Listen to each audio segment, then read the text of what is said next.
Bonjour à toutes et bonjour à tous. Dans cette vidéo, nous allons nous intéresser à la construction graphique de l'image conjuguée d'un objet à l'infini au travers d'une lunette astronomique afocale. Alors, avant de rentrer dans le vif du sujet, nous allons poser le décor. Une lunette astronomique est composée de deux lentilles. Deux lentilles, dans notre exemple, convergentes. La lentille orientée vers l'objet s'appelle l'objectif. La lentille orientée vers l'œil de l'observatrice ou de l'observateur s'appelle l'oculaire. Je vous rappelle que les lentilles convergentes sont caractérisées par différents éléments, notamment leur centre optique, leur foyer objet et leur foyer image, et bien sûr leur distance focale qui correspond à la distance entre le centre optique et le foyer, puisque je vous rappelle que les foyers objet et image sont symétriques par rapport à O. Donc la distance focale image, le petit f' qu'on utilise souvent, ça correspond littéralement à la distance entre O1, entre le centre optique O et le foyer image f'. Alors, une lunette astronomique est dite afocale si le foyer image de l'objectif coïncide avec le foyer objet de l'oculaire. Autrement dit, si nous nous retrouvons dans cette configuration. J'attire votre attention sur le fait que la distance focale de l'objectif est plus grande que la distance focale de l'oculaire. Donc cela, on peut le justifier, on peut justifier la pertinence d'avoir des distances focales de tailles différentes et plus grandes pour l'objectif que pour l'oculaire, si on s'intéresse notamment au grossissement d'une lunette astronomique afocale. Alors maintenant qu'on a posé le décor, on va pouvoir rentrer dans le vif du sujet. Alors, un exemple de contexte d'exercice est le suivant. On considère un objet, un astre dit à l'infini. Cette notion d'infini, on l'a déjà abordée en classe. Et on suppose qu'il y a donc deux points de cet astre qui nous intéressent. Le point A qui va se trouver sur l'axe optique de la lunette et le point B qui se trouve en dehors de cet axe. Ces deux points étant dits à l'infini, d'où les petits symboles ici.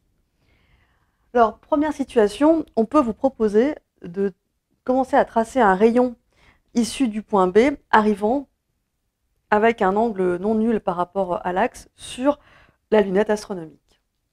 La question étant de déterminer l'image finale A'B' de AB au travers de la lunette, c'est-à-dire après passage des deux lentilles.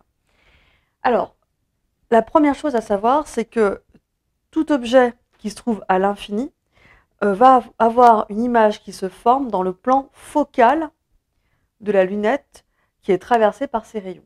Qu'est-ce que le plan focal? Le plan focal, c'est un plan qui est perpendiculaire à l'axe optique et qui passe par le foyer. Donc c'est le plan focal image, en l'occurrence, j'ai oublié de préciser ce petit terme, plan focal image. Eh bien, ce plan est perpendiculaire à l'axe optique et il passe par le foyer image de la lentille qui nous intéresse ici, L1. Donc ici, on a le plan focal image de L1, sous-entendu, hein, de l'objectif. Donc ça veut dire que AB va avoir une image conjuguée par l'objectif qui va forcément se former dans ce plan. Alors, une fois qu'on a ça, c'est une nouveauté, hein, un peu, enfin c'est un nouvel élément qu'on n'avait peut-être pas par rapport aux classes antérieures. Bien, il suffit de tracer ce rayon qui est un rayon particulier, on va le prolonger. Tout rayon qui passe par le centre optique n'est pas dévié. Donc déjà là, on peut savoir que l'image de B va être B1 et B1 va se trouver à l'intersection de ce rayon non dévié et du plan focal. Donc ici, on a B1. Alors il est possible que parfois, dans les énoncés, on ne vous donne pas le rayon comme ça qui passe par O, mais on vous donne un rayon qui arrive, pareil, avec un angle non nul par rapport, petit angle, mais non nul par rapport à l'axe optique. Et on vous demande de trouver l'image de ce rayon qui provient de B issu à l'infini.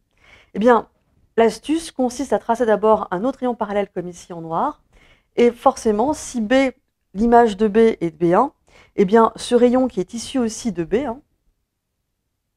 va également converger en B1. Donc ici, ce rayon qui est parallèle à celui qui passe par O1 va converger aussi dans le plan focal. Alors, je ne vais pas prolonger pour ne pas surcharger la construction.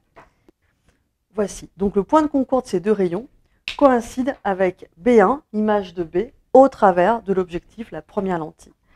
Comme l'optique géométrique conserve l'orthogonalité, puisque AB était perpendiculaire à l'axe optique, A1, B1 l'est aussi.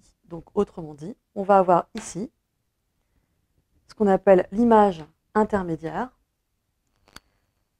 autrement dit A1, est confondue avec le foyer image de l'objectif. Comme nous sommes dans le cadre d'une lunette afocale, il se trouve que F'1 est confondu avec F2, et donc dans ce cas avec A1.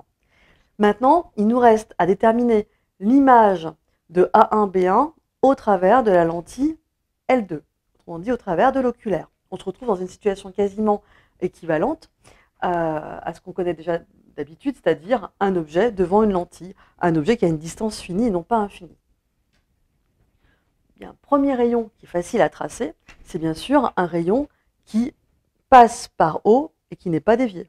Donc un rayon qui est issu de B1, qui passe par O et qui n'est pas dévié. Deuxième rayon particulier, tout rayon parallèle à l'axe optique, issu d'un point, donc ici on va tracer un rayon qui est issu de B1, qui est parallèle à l'axe optique, émerge par le foyer image de la lentille considérée. Alors si vous faites bien vos tracés, les deux rayons sont censés être parallèles. Là, je me rends compte que j'ai pris un feutre vert et un feutre rouge. S'il y a des daltoniennes et des daltoniens qui regardent, je suis désolée. Ces deux rayons sont parallèles. C'est normal puisque l'objet se trouve dans le plan focal, cette fois de qui? Le plan focal objet de la lentille L2. Le plan focal objet de la lentille L2 est un plan qui est perpendiculaire à l'axe optique et qui passe par le foyer objet de l'oculaire ici.